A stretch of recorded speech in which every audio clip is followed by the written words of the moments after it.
साथियों, हमारा पड़ोसी देश चीन हमसे 2 साल बाद आज़ाद हुआ था और जब 1949 में वह आज़ाद हुआ था तो तरक्की के मामले में 40 देश उससे आगे थे और वह 41वें नंबर पर था। हमारा देश भारत भी चीन से आगे था। उस समय भारत 10वें नंबर पर था। उस वक्त चीन अफीमचियों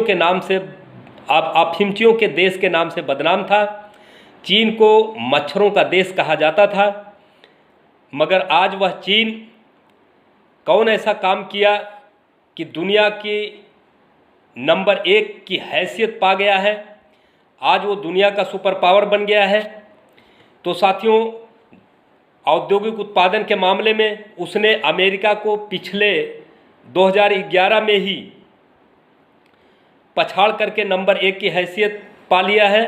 और जहाँ तक परचेजिंग पावर पैरिटी के हिसाब से जीडीपी नापने का सवाल है तो अमेरिकन जीडीपी जहां परचेजिंग पावर पैरिटी के हिसाब से 17.4 ट्रिलियन डॉलर थी 2014 में, ठीक उसी समय 2014 में ही चीन की जीडीपी 17.8 ट्रिलियन डॉलर हो चुकी थी। और परचेजिंग पावर पैरिटी के ही अनुसार आज चीन की जीडीपी 28 ट्रिलियन डॉलर, आज 2019-20 के आसपास 28 ट्रिलियन डॉलर हो चुकी है। तो वहीं अमेरिका की जीडीपी 20 ट्रिलियन डॉलर के आसपास ही है। हालांकि नॉमिनल जीडीपी के मामले में अमेरिका आज भी नंबर 1 पर दिखाई दे रहा है, लेकिन उसकी नॉमिनल जीडीपी बहुत खोखली है। वह महंगाई, बेरोजगारी, भ्रष्टाचार हर मोर्चे पर विफल है और अपने किसी भी संकट का सामना करने में वह सक्षम नहीं रह गया है। विदेशी पूंजी और विदेशी कर्ज का बोझ उसके ऊपर ज़बरदस्त तरीके से पड़ा हुआ है। तो ऐसी परिस्थिति में आज हम देखें, चीन दुनिया का लगभग 70% सीमेंट और लगभग 70% लोहा अकेले पैदा करता है।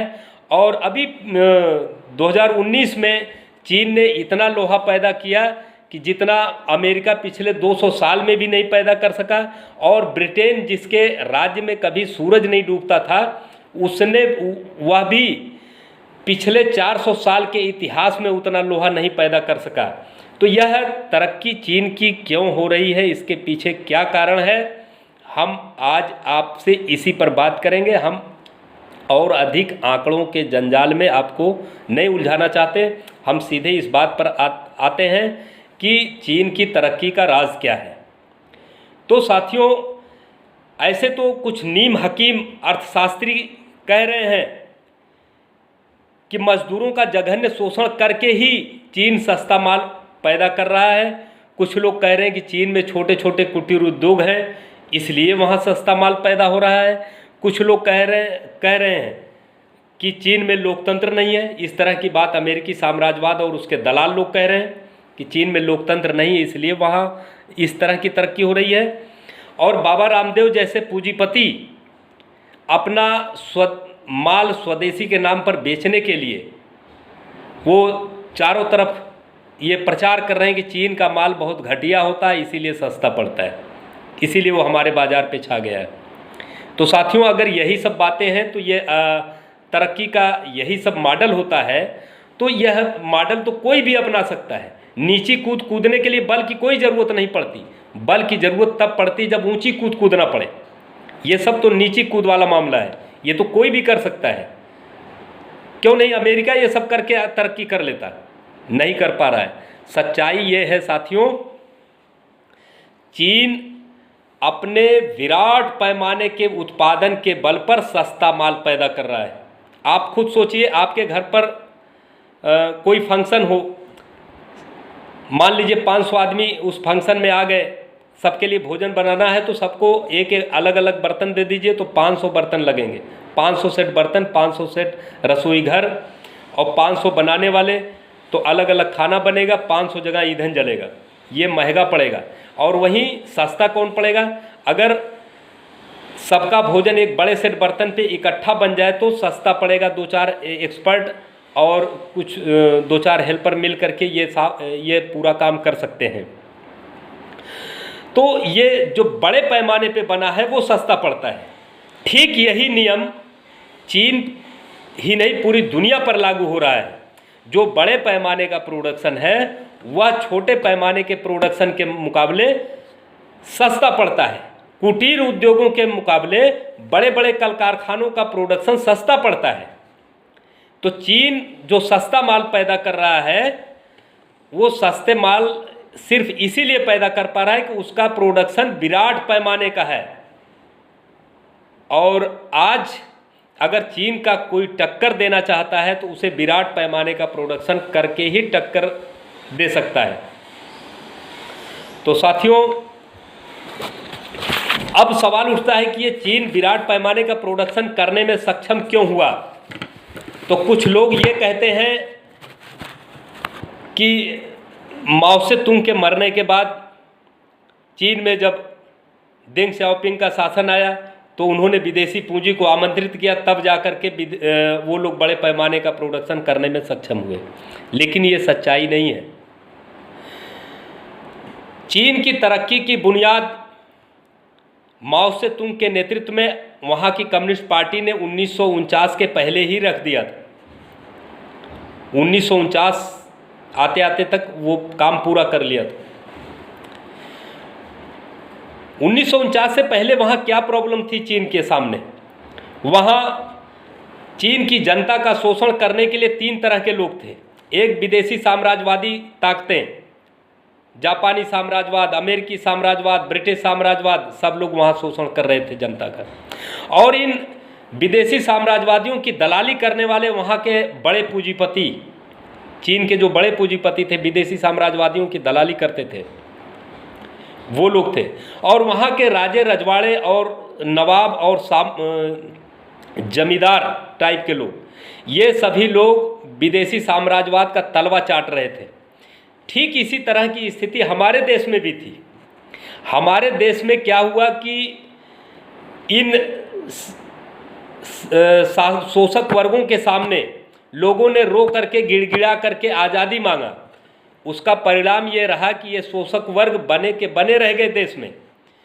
अंग्रेज चले गए लेकिन उनकी पूंजी यहाँ बनी रह गई। जैसे उनकी लेलैंड कंपनी अशोक लेलैंड बन करके आज भी यहाँ पर है। हिंदुस्तान लीवर लिमिटेड जो आज है वो कभी यूनिलीवर लिमिटेड हुआ करती थी। तो इस तरीके से जो विदेशी पूंजी हमारे देश में बनी रह गई, वहाँ ऐसा नहीं हुआ। चीन की जनता ने भीख में आज़ादी नहीं हासिल की। चीन की जनता ने लड़ करके आज़ादी हासिल किया और किस तरह से सारी विदेशी पूंजी को जब्त कर लिया। समस्त विदेशी पूंजी जब्त करके वहाँ का जो ढांचागत विकास किया, रेलवे, सड़क, पुल, भवन आदि बनाए। और जो वहाँ के दलाल पूंजीपति थे, उन दलाल पूंजीपतियों की सारी पूंजी जब्त करके देश में औद्योगिक विकास हुआ। और वहाँ जितने सामंत थे, राजे रजवाड़े, जमींदार और नवाब, इन सबको पकड़ लिया गया, बंदी बना लिया गया। जो लड़ने आए उनको मारा गया। और इसके बाद वहाँ सारी जमीन उनकी छीन करके किसानों में बांट दी गई। और जब किसान जमीन का मालिक बना, खेती का मालिक बन गया किसान, तो उसका हौसला ज़्यादा बढ़ गया। जब उसका हौसला बढ़ा तो वह दोगुना तिगुने उत्साह के साथ खेतों में काम किया। जब दोगुने तिगुने उत्साह के साथ उसने खेतों में काम किया तो पैदावार भी दोगुना तिगुना बढ़ गई। और जब ये बढ़ा हुआ पैदावार वो लेकर के बाज़ार गया तो बाज़ार में ख़रीदने बेचने वालों की संख्या बढ़ गई। और जब बाज़ार में ख़रीदने बेचने वालों की संख्या बढ़ी तो बाज़ार बढ़ने लगा। छोटे छोटे दुकानदार सब लाभान्वित होने लगे। और अब बाज़ार की ज़रूरतें बढ़ने लगी।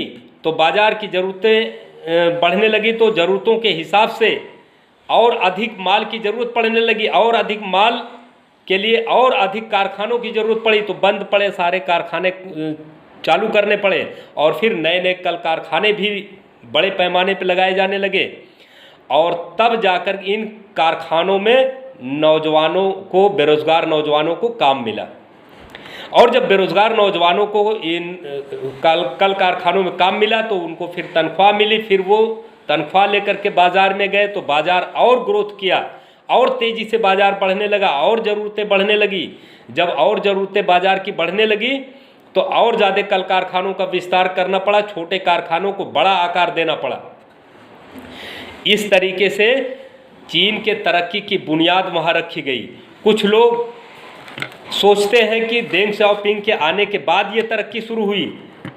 ऐसा नहीं है। देंग सियाओपिंग के आने के बाद, उनके सत्ता में आने के बाद तरक्की ने रफ्तार जरूर पकड़ी, लेकिन उसकी बुनियाद माओ से तुंग ने पहले ही रख दी थी। वहाँ की कम्युनिस्ट पार्टी ने माओ से तुंग के नेतृत्व में 1949 में ही उसकी बुनियाद रख दिया था। और वरना जो लोग सोचते हैं कि देंग सियाओपिंग ने विदेशी पूंजी आमंत्रित किया तब जाकर के बड़े पैमाने का उद्योग कर पाए, तो वो विदेशी पूंजी तो हमारे देश में भी आ रही है, लेकिन ये क्यों नहीं तरक्की कर पा रहे? वो विदेशी पूंजी तो अमेरिकी साम्राज्यवाद के पास भी जा रही है, वो क्यों नहीं तरक्की कर पा रहे हैं? वो विदेशी पूंजी तो रूस में भी जा रही है, वो क्यों नहीं तरक्की कर पा रहे? चीन ही क्यों तरक्की कर पा रहा है? दरअसल विदेशी पूंजी का सवाल नहीं है, वहाँ समाजवादी अर्थव्यवस्था का सवाल है। हमारे देश की पूंजी अगर 10-20 गुना बड़ी भी हो जाए, 100 गुना बड़ी कर दीजिए, तो भी चीन के टक्कर में बड़े पैमाने का प्रोडक्शन नहीं कर सकते। इसलिए नहीं कर सकते कि चीन में सारा जल, जंगल, जमीन, कल कारखाना, खान खदान, यातायात के संसाधन, शिक्षा, चिकित्सा, बैंक सब सरकारी है। थोड़ी सी पूंजी प्राइवेट है, तो वह प्राइवेट पूंजी भी सरकार के नियंत्रण में है, सरकार के कंट्रोल में है। और आप देख सकते हैं कि जो 2000 बड़ी कंपनियां हैं चीन की, उसमें 1600 कंपनियां सरकारी हैं और 400 प्राइवेट हैं, और जो 400 प्राइवेट हैं वो भी सरकार के कंट्रोल में है। लेकिन हमारे यहाँ क्या है? हमारे यहाँ जितने पूंजीपति हैं, टुकड़े टुकड़े पूंजी बटी हुई है, लाखों पूंजीपति हैं, लाखों टुकड़े में पूंजी बटी हुई है। तो पूंजीवादी व्यवस्था में निजी मालिकाना मुख्य होता है, और निजी मालिकाने के अधीन पूंजी बटी होती है टुकड़े टुकड़े, और जो सार्वजनिक पूंजी होती है, जो सार्वजनिक पूंजी होती है, वो भी ये निजी पूंजी वाले टाटा, बिरला, अंबानी, अडानी जैसे लोग उसका इस्तेमाल करते हैं, उसको अपने लाभ के लिए इस्तेमाल करते हैं। इसे भारत की पूंजी 100 गुना बड़ी भी हो जाए तो चीन के टक्कर में बड़ा प्रोडक्शन, बड़े पैमाने का प्रोडक्शन नहीं कर सकती, क्योंकि यहाँ लाखों टुकड़े में पूंजी बटी हुई है। 100 गुना बड़ी होकर भी क्या करेगी जब लाखों टुकड़े में बटी रहेगी? तो इसलिए चीन की तरक्की के पीछे जो रहस्य है उसको लोग छिपा रहे हैं। सिर्फ इसलिए छिपा रहे हैं कि चीन की तरक्की से लोग सीखने न पाए। कहीं भारत की जनता चीन की तरक्की से सीख जाए तो भारत की जनता कहीं वही काम न करने को तैयार हो जाए जो चीन की जनता ने किया। इसलिए चीन की तरक्की के सारे कारणों को लोग छिपाते हैं, उल जलूल बातें करते हैं, आधारहीन बातें बताते हैं। आज समाजवाद का रास्ता ही है जो चीन को आगे बढ़ा रहा है। और आप देख सकते हैं पूरी दुनिया में, दुनिया के इतिहास को, जहां समाजवाद का रास्ता पकड़ करके रूस बड़ी तेज़ी से तरक्की करते हुए आगे बढ़ा, और जब 1956 में उसने समाजवाद का रास्ता छोड़ दिया तो वह अंत में 1991 आते आते वो खंड खंड बट गया। और वह रूस जो कभी गुर्राता था तो अमेरिका की हेकड़ी गुम हो जाती थी, आज वह रूस बकरी बन गया है समाजवाद का रास्ता छोड़ते ही। वहीं दूसरी तरफ समाजवाद का रास्ता पकड़ करके चीन लगातार तरक्की कर रहा है, लगातार ऊंचाइयां तय कर रहा है, और आज वह दुनिया का सुपर पावर बन चुका है। तो इसमें अगर कोई चीज़ है, तरक्की का कोई कारण है चीन के, तो वो है समाजवाद। और आज हमारे देश में भी, अगर आप हमारे देश की तरक्की चाहते हैं तो हमारे देश में भी समाजवादी अर्थव्यवस्था लागू करना पड़ेगा। बिना समाजवादी अर्थव्यवस्था लागू किए हम चीन का मुकाबला कतई नहीं कर सकते। और चीन का मुकाबला छोड़िए, हम अपने देश के भीतर जो भीतर के संकट हैं, महंगाई का संकट, बेरोजगारी का संकट, भ्रष्टाचार का संकट, गरीबी, तंगहाली, भुखमरी, जातिवाद, सांप्रदायिकता, ऊंच नीच, छुआछूत, जब तक समाजवादी अर्थव्यवस्था नहीं कायम करेंगे इसमें से कोई भी समस्या खत्म होने वाली नहीं है। इसलिए साथियों, समाजवाद के लिए, समाजवादी अर्थव्यवस्था को कायम करके इस देश को बचाने के लिए नौजवानों को आगे आना होगा। इनकलाब जिंदाबाद।